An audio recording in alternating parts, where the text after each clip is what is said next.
Hi guys! Good morning! It's me again, Cheryl, and welcome to my vlog. So for today's video guys, let's eat breakfast. So my breakfast is coffee and bread. So this is my favorite bread guys. We bought this one in GIASI yesterday. Sobrang sarap ng lasa niya. So mga ilang araw ko lang to or ilang days ko lang siya guys. Naubos na talaga siya. Masarap talaga ang lasa niya guys. So I think you can buy only this one in GIASI guys. I'm not sure. Kasi dito sa harap ng grocery, sa harap ng apartment namin may grocery siya. Wala ako nakikitang ganitong brand ng breads. Doon kami bumili ng So, kahapon pala guys, so, nakita ko, bakit kami sa GIASI buibili is may grocery naman sa harap ng apartment namin. Minsan kasi guys, is gusto ko talaga lumabas. Pag ko lumabas, gusto kong pumunta sa little bit far. Mga ilang minutes lang naman yung drive, no? Tapos, kasi sa harap kasi guys, may mga things kasi sa harap ng groceries na ayoko. So, parang nakikita ko kasi lahat ng mga gusto ko sa GIASI. So, yun. At saka guys, alam niyo guys, hindi kami bumili ng karne. I think only we buy karne is only one chicken. Tingin ko chicken lang ata ang binili namin. Worth of 300 plus na siya guys. Ito yung bill niya oh. 330.05 cents. So, 48 items siya guys. And, ayan yung namin, binili namin, lahat. So, ang mahal in fairness Kung bumili pa kami ng karne, is mga nasa 4 or 500 plus na binabayaran namin. Kasi kami guys, is bumibili talaga kami ng maramihan. Hindi yung paunti-unti talaga inilalagay namin dyan. Mostly ang nagagamit ko kasi guys is milk and ham and cheese and bread. Ayun yung mga tapos. Minsan nagbe-vegetable ako. Kaso lahat ng vegetable guys is niluluto ko na ng madalian kasi madali lang siyang masira, no? So, ayan.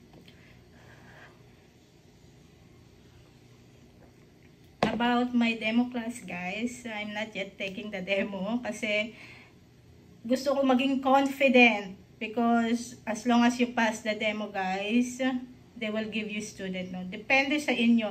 Ang kinagandahan lang kasi nitong online class na to guys is it is depend on you if you want to take class with student or no. Nakadepende siya sa inyo.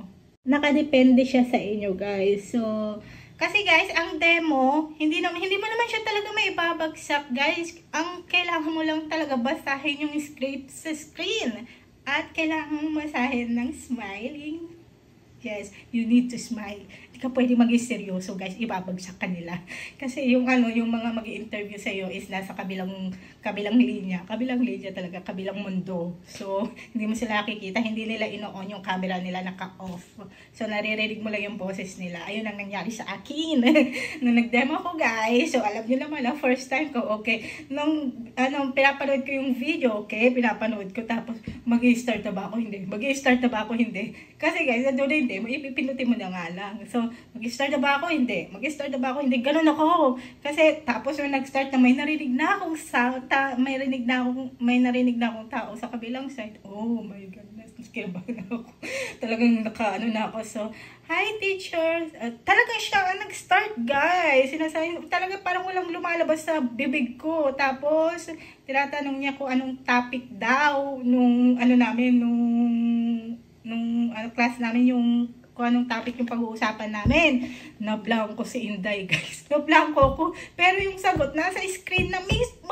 Nasa screen na mismo yung sagot. So, na-blanco ang lola ninyo. So, na-blanco ko ng ilang minutes. I think it's not minutes, it's second. Na-blanco talaga yung utak ko ng second. Tapos, doon na ako nag-start. Nag-start na ako ng basahin.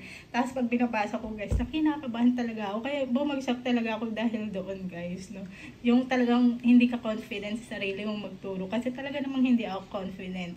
Pag nagsasalita ako, katulad nito guys, normal. Because wala akong kausap, sarili ko lang. Pero iba na yung may kausap ka sa kabila, no? At saka guys, pag napasa ka yung demo, paano nilang bigyan nila ako ng student, guys?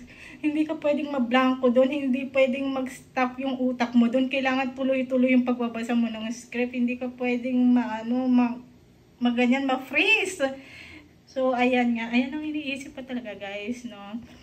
Pero yung demo lesson naman, yun guys, wala naman expiration yun eh. Sinabi kasi nung nasa kabilang side, kung ready ka na mag-take ng demo, take it. If you're not ready, just aralin mo muna, mga ganyan-ganyan, at hindi ka nagtatagalog.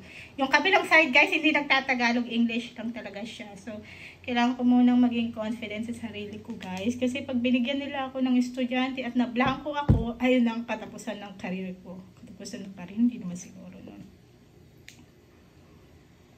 At saka dito guys, kailangan mo talaga magturo dahil kung hindi ka magtuturo, wala ka sasahurin. So, kailangan mo ng maraming estudyante. Pag marami kang estudyante, marami kang kikitain. Pag wala kang estudyante, wala kang kikitain. Ganon ang usapan dito.